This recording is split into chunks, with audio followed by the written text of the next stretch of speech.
You ask Tiger to calculate. This deals with linear inequalities with one unknown. The final result is a smaller than 7. Let's solve it step by step. Swap sides.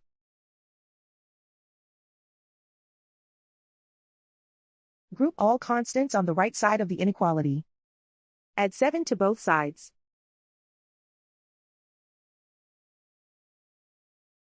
Simplify the arithmetic.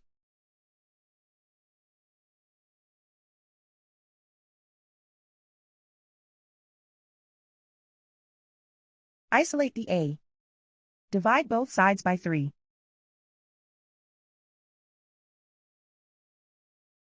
Simplify the fraction.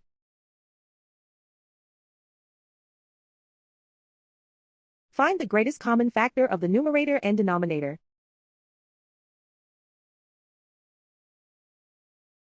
Factor out and cancel the greatest common factor.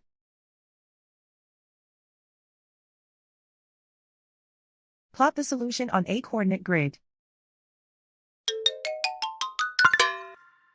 And so the final result is a smaller than 7.